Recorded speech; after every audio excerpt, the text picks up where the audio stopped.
The Sukhoi Su-57, known by its NATO reporting name, Felon, stands today as one of the most discussed, controversial, and mysterious fifth-generation fighter jets ever built. When Russia began this project under the PAK-FA program, the goal was simple yet extremely ambitious: create a fighter that could match or even surpass the capabilities of American fifth-generation jets like the F-22 Raptor and F-35 Lightning II. The Su-57 was meant to symbolize Russia's technological leap into the era of stealth, sensor fusion, and next-generation air dominance. But the real story of the Su-57 is far more complicated, far more dramatic, and far more interesting than a simple comparison between jets. It's a story of innovation mixed with delays, ambition mixed with economic limitations, cutting-edge engineering mixed with political messaging, and a war environment that has forced this aircraft to prove itself much earlier than expected.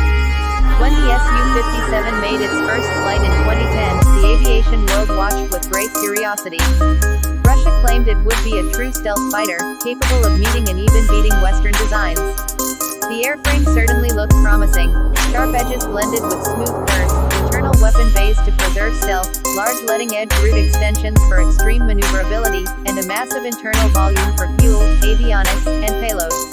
But from day one, the biggest question surrounding the Su-57 was simple: could Russia actually mass-produce a fifth-generation jet that combines stealth, supercruise, advanced avionics, and unmatched agility, all while being cost-effective and reliable?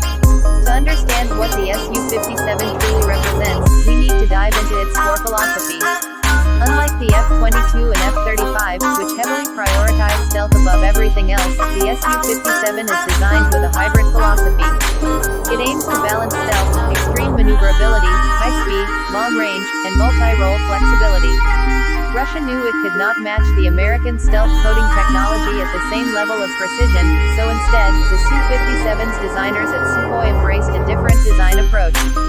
They focused on a combination of reduced radar cross-section, powerful electronic warfare capabilities, and unmatched kinematic performance, especially at high angles of attack.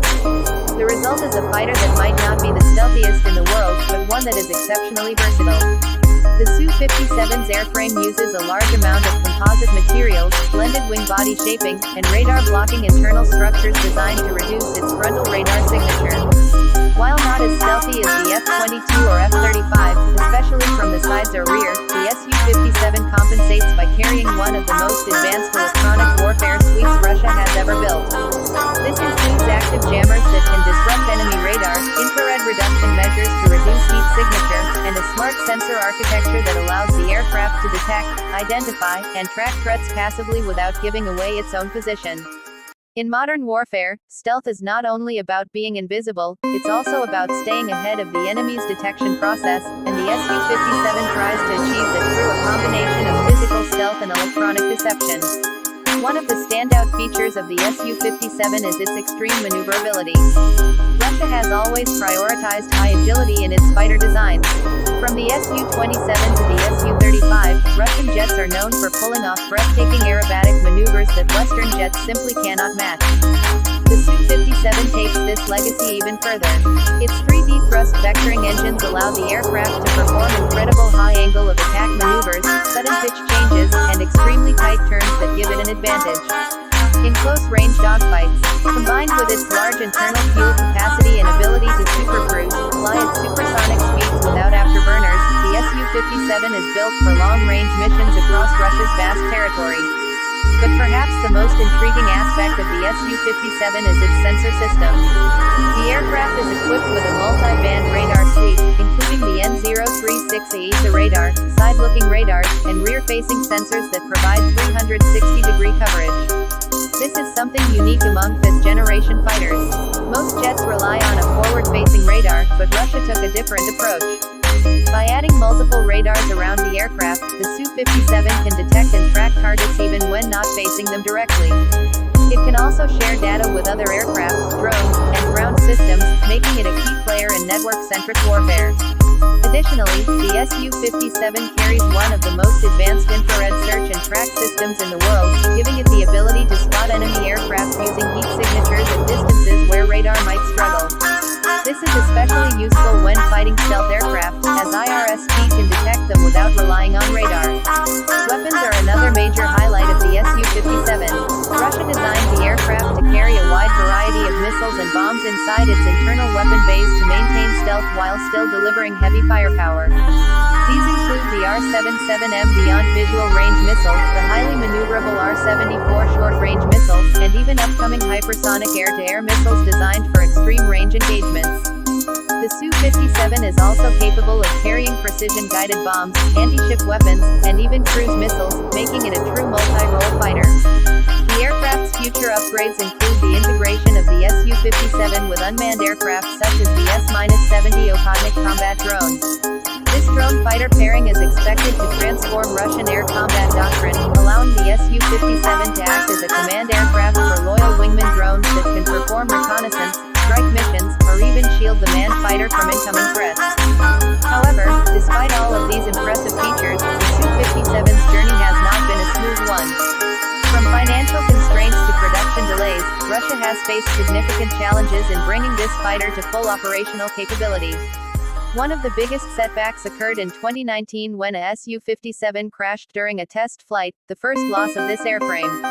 This incident raised concerns about the aircraft's readiness, structural integrity, and manufacturing consistency. Additionally, the engines originally used on the Su-57 were not the intended final power plant. The real fifth-generation engines, known as the Is-830, are still in the process of being fully integrated and mass-produced.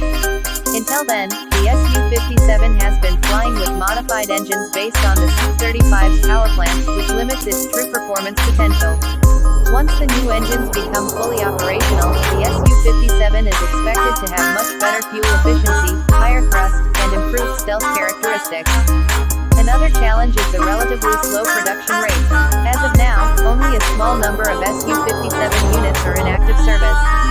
Russia planned to have dozens by the mid-2020s, but sanctions, supply chain issues, and economic pressure have slowed down the entire program. Still, Russia claims that production is ramping up and that more aircraft will be delivered to the aerospace forces in the coming years. The true question remains, can Russia build enough Su-57s to turn it into a strategic force multiplier rather than just a technological showcase? The real turning point for the Su-57 came when Russia deployed it during the conflict in Ukraine. This was the first time a fifth-generation Russian fighter was used in real combat conditions. The Su-57 was reportedly used in standoff missions, launching long-range missiles while staying far from the front line to avoid detection and engagement from Ukrainian air defenses.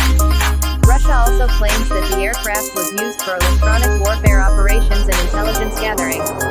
While many of these claims are difficult to verify, the use of the Su-57 in an active war zone indicates that Russia is confident enough in the aircraft's capabilities to deploy it beyond testing environments. The Su-57 has also become a major part of Russia's global defense export strategy. Russia hopes that the Su-57, especially in its modernized Su-57M variant, will attract foreign buyers looking for a fifth-generation fighter at a lower cost than Western alternatives. Several countries have shown interest, but geopolitical pressure, sanctions, and financial constraints have prevented major export deals from being finalized. The future of the Su-57's export market heavily depends on how the aircraft performs in real operations and how quickly Russia can solve its production challenges. Despite criticism and skepticism, the Su-57 remains a symbol of Russian aerospace ambition. It represents a unique philosophy, a fighter that blends stealth with raw power, advanced sensors with extreme maneuverability, and modern avionics with the ruggedness expected from Russian military equipment. It is not a perfect aircraft, and it is not the stealthiest jet in the world, but it is undeniably one of the most versatile and unpredictable fighters in service today. In many ways, the Su-57's story is still being written. The aircraft is evolving rapidly, with new upgrades, new weapons, and new technological integrations being tested regularly. The future introduction of next-generation engines, AI-assisted flight systems, cooperative drone operations, and hypersonic weaponry could dramatically increase the Su-57's capability and relevance. Whether it will ultimately stand shoulder to shoulder with the F-22, F-35, or China's J-20 as a true fifth-generation competitor will depend on how successfully Russia continues to develop and deploy the platform in the coming years. What cannot be denied, however, is the Su-57's impact on global military aviation. It has challenged Western assumptions, created new debates in defense analysis circles, and kept the world guessing about its true capabilities. Its presence alone zone forces rival nations to rethink their strategies, adapt their sensor systems, and prepare for a fighter that fights differently than anything they have seen before. The Su-57 embodies a different design philosophy, a different combat approach, and a different understanding of what a fifth-generation fighter should be. As the world moves towards sixth-generation fighter concepts, the Su-57 serves as a reminder that innovation doesn't always follow the same path. Different nations solve problems differently, and the Felon is Russia's answer to the modern aerial battlefield. Its evolution, combat performance, and global reception will continue to shape discussions about air superiority for years to come. Whether celebrated or criticized, admired or questioned, the Su-57 has undeniably earned its place as one of the most intriguing aircraft of the 21st century. Its blend of stealth, power, sensor fusion, and extreme maneuverability ensures that the Felon will remain a major player in global air combat discussions, and its ongoing development will determine how it fits into the future of aerial warfare. The story of the Su-57 is far from over, and its next chapters promise to be even more dramatic, more revealing, and more defining for